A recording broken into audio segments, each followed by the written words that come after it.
السلام عليكم ورحمة الله وبركاته. معكم الدكتور مجدي عبد الرازق، استشاري أمراض معدية وجهاز هضمي وكبد. أتشرف بوجودي معكم. موضوعنا النهاردة عن تحليل الإيدز الخاطئ.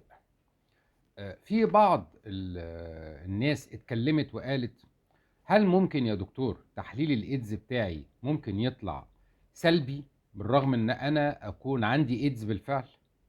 أو العكس صحيح، هل ممكن يطلع تحليل الإيدز إيجابي بالرغم إن أنا سلبي؟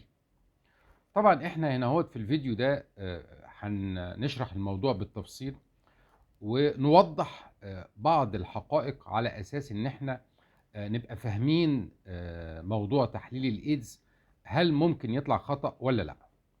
أولا بالنسبة لتحليل الإيدز ده تحليل حساس شوية، يعني المعامل بتاخد الموضوع بجدية. المعمل اللي بيطلع نتيجة إيجابي اتش اي في بيتأكد تاني وبيعمل اختبار تاني اسمه ويسترن بلوت، على أساس إن هو يطمئن تمام الاطمئنان إن فعلا عينة الدم دي هي إيجابية لمرض الاتش اي في. لا يمكن يطلع نتيجة إن هو إيجابي من غير ما يأكدها، وبالتالي صعب جدا جدا ان هو يطلع تحليل ايجابي بالخطأ. طيب بالنسبة لو النتيجة سلبية، هل ممكن المعمل يطلع نتيجة سلبية وانا اكون ايجابي للاتش اي في؟ طبعا ده بردك زي ما قلت لكم الاختبار نفسه درجة الحساسية بتاعته عالية من الناحية العلمية. درجة الحساسية بتاعت اختبارات ال HIV عالية جدا، بتصل إلى 99.9%، وبالتالي الاختبارات بتاعت ال HIV بتلقط إذا كان هذا الشخص فعلا إيجابي ولا لأ. طيب هل فعلا ممكن يطلع خطأ ولو حتى بنسبة 1%؟ طبعا ممكن يحصل خطأ بشري، وده ما بيحصلش عادة إلا نادرا جدا جدا، وده عادة بيحصل في يا إما دولة من الدول النامية، يا إما منطقة ريفية أو منطقة عشوائية. وطبعا زي ما قلت لكم ممكن يحدث عن طريق خطأ بشري، في إن مثلا فني المعمل يبدل العينة، أو إن النتيجة تطلع غير محددة فمن قلة خبرته ان هو يترجمها ويقول ايجابي او سلبي. طبعا لما بيطلع ان هو غير محدد النتيجة، ودي بتحصل كتير على فكرة، ان النتيجة تطلع غير محددة، يعني هو النتيجة مش متأكد اذا كانت هي سلبية ولا هي ايجابية. طبعا المعمل بيخبر المريض المفروض ان النتيجة بتاعتك غير محددة، وان هو يجب عليه ان هو يجي مرة تانية المعمل وتتعاد تاني نتيجة الفحص. بعض المعامل كمان بياخد عينتين، عينة الفرع بيعملها، وعينة تانية بيبعتها لمختبر مركزي في إمكانيات أقوى شوية على أساس تتأكد هذه العينة. طبعا زي ما قلت لكم الخطأ البشري امر وارد، زي ما قلت لكم ما بتحصلش في المعامل اللي هي اساسا ذات جودة عالية او واخدة ايزو مثلا، او ان هي اساسا ليها سمعة دولية. لكن بتحصل ممكن في معمل يكون مثلا غير مؤهل جيدا، او الفنيين ما عندهمش الخبرة الجيدة باختبارات الاتش اي في، اول مرة يعمل الاختبار مثلا ما عندوش خبرة. ممكن تحصل بعض هذه الاخطاء، او تكون العينة نفسها قليلة قوي، مش قادر يحدد النتيجة، ومحرج مثلا مع المريض يتصل عليه ويقول له والله مش عارفين نتيجتك كويسة، لا أنا عايزك تعمل تحليل تاني. وممكن يكون الشخص ده مثلا عمل مشكلة قبل كده في المعمل، وبالتالي فني المعمل مش عايز يتصل بيه، فيقول له النتيجة سلبية، وهو الشخص المريض ممكن يكون عنده إيجابي. لكن هو ما خدش العينة بدرجة وافية، ممكن يكون خد العينة مثلا كمية قليلة قوي، او عمل خلط في النتائج، يعني حط انبوبة مكان انبوبة، او حط مثلا الانبوبة مثلا في مكان ما عرفش المكان ده، هو حطه فوق مثلا الترابيزه او مش لاقيها، فممكن يقول للشخص نفسه لا النتيجه سلبيه. طبعا الامور الشخصيه دي ممكن تحصل، ولكن ده نادرا جدا. زي ما قلت لكم، يعني تكاد تصل الى 1/100%، او 1 في 10,000. طيب بالنسبة في بعض الناس بتتشكك، مثلا يقول لك والله أنا اتنقل لي إيدز نتيجة عينة السكر، هم كانوا بيقيسوا لي سكر، واحتمالية إن ممكن تكون الإبرة اللي شكتني دي ممكن تنقل لي إيدز. طبعا ده لأ، لأن الإبرة بتاعت فحص اختبارات السكر دي بتتغير من شخص لشخص، مش هي نفس الإبرة اللي أنت اتشكيت بيها المريض السابق اتشك بيها. طبعا ده ما بيحصلش. كذلك في بعض الناس برضك بتقول والله انا وانا ماشي في الشارع اتشكيت بإبرة او حاجة شكتني وانا ماشي في الشارع. مش ممكن تكون إبرة يا دكتور، وممكن يكون اتنقل لي فيروس الإيدز؟ طبعا بنقول له لا، يعني الإيدز ما بيقعدش فترة طويلة كده في الشارع قاعد على مكان مثلا. لا، ده هو زي ما قلت لكم، الاتش اي في ده فيروس حساس جدا، وبينتقل من شخص لشخص عن طريق الجنس او عن طريق الدم. لكن ما مثلا مش ممكن تتشك كده في الشارع يجي لك ايدز. طيب في بعض الناس ايضا بتعمل التحليل في وقت غير مناسب، يعني مثلا اذا كان هو عمل علاقة مشتبهة، فيروح يعمل التحليل على اليوم الخامس مثلا PCR، فممكن تطلع الPCR بتاعه سلبي بالرغم ان هو ايجابي.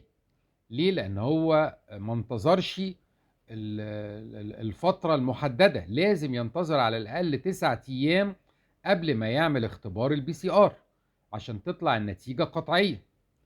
كذلك بالنسبة للاختبارات بتاعة الاجسام المضادة، يعني ممكن يكون الشخص راح المعمل وما بلغش المعمل، هو بيقول له انا عايز اعمل تحليل اتش اي في، فالمعمل بيعمل له اختبار الاتش اي في. هو ممكن يكون عمل الاختبار ده في فترة مثلا قبل الفترة اللي احنا بنسميها فترة النافذة، اللي هي بعد تكاثر الأجسام المضادة في الجسم. يعني مثلا الجيل الأول والجيل الثاني لازم يمر على الأقل 3 شهور قبل ما نعمل التحليل عشان يكون قطعي. الجيل الثالث لازم 10 أسابيع عشان أقول إن هو قطعي. الجيل الرابع اللي هو فحص الكومبو لازم 6 أسابيع يمروا عشان نقول إن هذا التحليل سلبي قطعيا. طب أنت لو عملت التحليل قبل هذه الفترة، يعني في فترة النافذة، يعني لسه الأجسام المضادة لسه ما تكونتش بدرجة كاملة، أنت ممكن تطلع سلبي وأنت عندك اتش اي في. بس ده مش خطأ من المعمل، ده خطأ منك أنت شخصيا، لانك انت اساسا رحت المعمل وعملت التحليل في وقت غير مناسب. طيب احب الفت النظر ان في تحاليل كتيرة بنسميها undetermined، يعني غير محددة، مفيش اي مشكلة اطلاقا. المعمل يتصل بالشخص اللي هو اساسا المصاب ويبلغه ان العينة غير محددة، مش عيب، ودي بتحصل كتير، بدل ما يكذب على المريض ويقول له العينة سلبية انت ما عندكش حاجة. طبعا لو حصل هذا الموضوع والعينة طلعت ايجابية اصلا، والعيان ده عادها او المريض ده عادها في معمل تاني وطلعت ايجابية، طبعا المعمل الاولاني ده اللي طلع نتيجة خطأ ممكن يتعاقب بان يتسحب الرخصة، وممكن يحصل عليه عقاب شديد ويتقفل المعمل بتاعه، لان ده يعتبر خطأ جسيم انت طلعت نتيجة سلبية، والمريض راح معمل تاني وطلعت ايجابية، وده نتيجة ان انت ما احرجت ان انت تتصل عليه وتقول له والله النتيجة غير محددة، تعال عيدها تاني. انا احب اوضح في هذا الفيديو ان هذه النتائج اللي احنا بنسميها نتائج خاطئة دي بتبقى قليلة جدا، لكن ممكن تحدث نتيجة انك انت رحت قبل الميعاد المحدد. وطبعا ده بيخليك انت تعيد التحليل كذا مرة. يعني افرض ان انت رحت قبل الموعد المحدد لفحص الاجسام المضادة، يعني في فترة النافذة. طبعا انت بتضطر انك انت تعمل التحليل مرة واثنين وثلاثة، وكل ما طلع سلبي انت متشكك وبتقول لا، انا ممكن اكون ايجابي فانا هعيده تاني. طب انا هعمل PCR، طب انا هعمل الكومبو. انا عايزك بقدر الامكان تبقى صبور.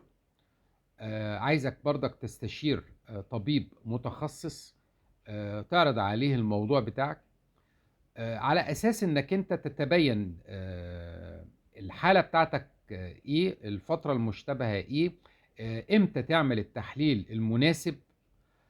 ايضا في بعض الناس بيقول والله انا عملت التحليل وطلع سلبي، انا متشكك يا دكتور ان ده خطأ. ليه انت خطأ؟ لان انا والله حاسس بالاعراض بتاعت الايدز، انا عندي نقصان في الوزن، انا يا دكتور ما بنامش، انا عندي اللسان ابيض، انا اساسا بيجي لي عرق كتير، انا وزني قل كتير، انا عندي غدة لمفاوية في الرقبة.